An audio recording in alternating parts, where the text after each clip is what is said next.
भगवान को प्रसन्न करने के लिए जिस व्रत का उपदेश वो मैं तुम्हें बता रहा हूं।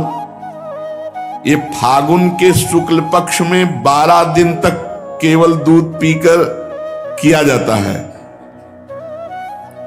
और जो कामना करे उस कामना की पूर्ति हो जाएगी। 12 दिन तक इसे पयोव्रत कहते हैं। इन व्रतों में बड़ी सामर्थ्य है। अमावस्या के दिन शूकर की खोदी हुई मिट्टी उसको लावे और अपने शरीर को मलकर नदी में स्नान करे। उस समय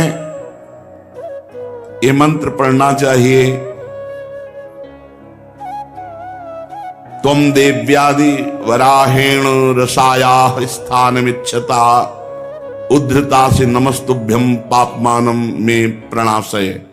संस्कृत ना आवे तो हिंदी से, हे देवी, प्राणियों की स्थान देने की इच्छा से वाला भगवान ने रसातल से तुम्हारा उद्धार किया था। हे पृथ्वी देवी, तुम्हें नमस्कार है, तुम मेरे पापों को नष्ट कर दो। ऐसा कहते हुए और सुअर की खोदी हुई मिट्टी से पूरे शरीर को मलकर फिर नदी में स्नान करें। इसके बाद अपने नित्य नैमित्तिक नियमों को पूरा करके एकाग्रचित से मूर्ति, वेदी, सूर्य, जल, अग्नि और गुरुदेव रूप से भगवान की पूजा करें। फिर प्रार्थना करें, प्रभु आप सर्वशक्तिमान हैं, अंतर्यामी और सबके आराधनीय हैं। समस्त प्राणी आप में और आप समस्त प्राणियों में निवास करते हैं, इसी से आपको वासुदेव कहते हैं। आप समस्त चराचर जगत और उसके कारण के भी साक्षी हैं। हे भगवान वासुदेव, मैं आपको नमस्कार करती हूं। भगवान को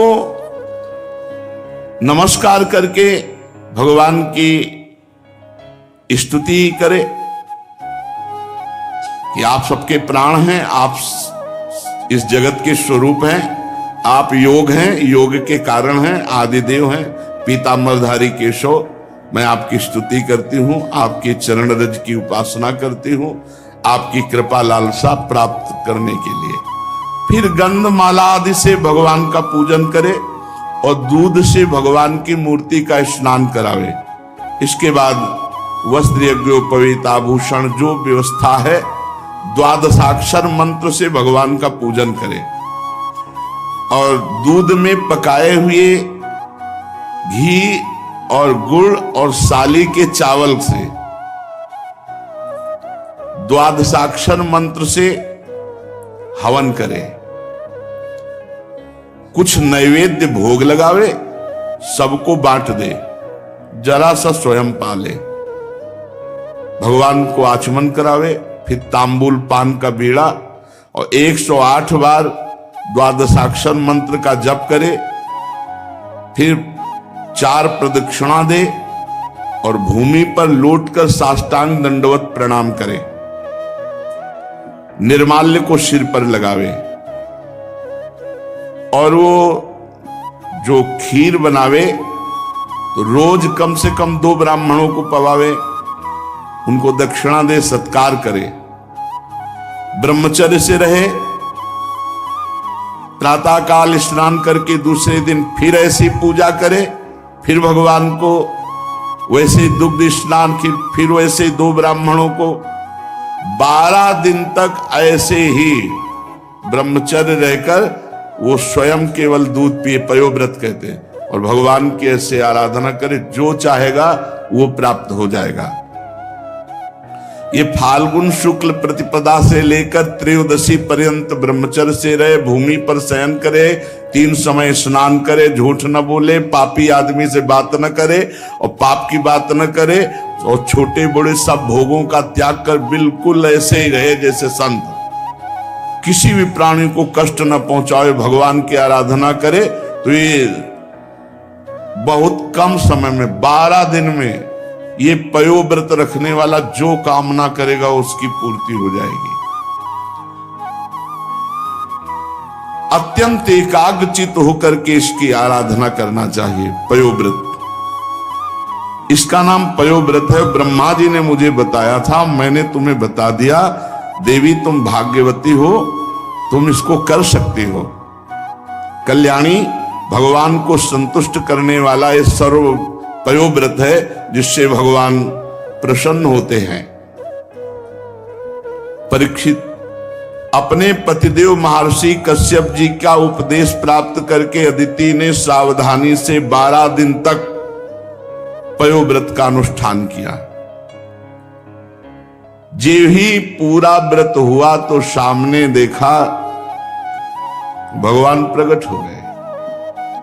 अच्छा, भगवान जब प्रकट हुए तो चाहे देवकी वसुदेव जी के सामने या यहां इस समय अवतार ले रहे हैं, तो पहले चतुर्भुज रूप में प्रकट होते हैं और फिर भगवान जो अवतार लेना चाहते हैं वो रूप धारण करते हैं। तो यहां भी शंख चक्र गदा पद्म धारण किए हुए सामने प्रकट हो गए।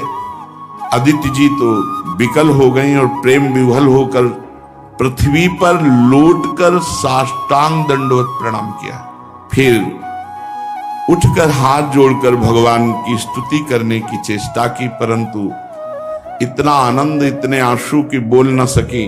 सारा शरीर पुलकित हो गया और आनंद उल्लास के साथ कंपायमान शरीर चुपचाप खड़ी है।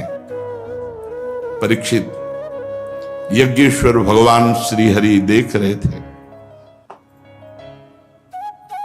माता अदिति धीरे धीरे साहस करती कि भगवान का कुछ स्तवन करें, पर स्थिति इतनी प्रेम विकल है। फिर हिम्मत की और लड़खड़ाए हुए शब्दों में कहा, आप यज्ञ के स्वामी हैं, स्वयं यज्ञ हैं, आप अच्युत हैं। आपके चरण कमलों का आश्रय लेकर घोर पापी भी भव समुद्र से तर जाता है। आपके नाम का कीर्तन, नाम का श्रवण ये संसार से तारने वाला है। आपके नामों के श्रवण मात्र से परम कल्याण हो जाता है। हे आदि पुरुष, हम आपकी शरण में हैं। सारी विपत्तियों का आप नाश करने वाले हैं। हे स्वामी, आप हमारा कल्याण कीजिए। भगवान ने कहा, देवताओं की जननी, मैं तुम्हारी अभिलाषा को जानता हूं। शत्रुओं ने तुम्हारे पुत्रों की संपत्ति छीन ली है, स्वर्ग से खदेड़ दिया है। तुम चाहती हो कि युद्ध में तुम्हारे पुत्र उन मत वाले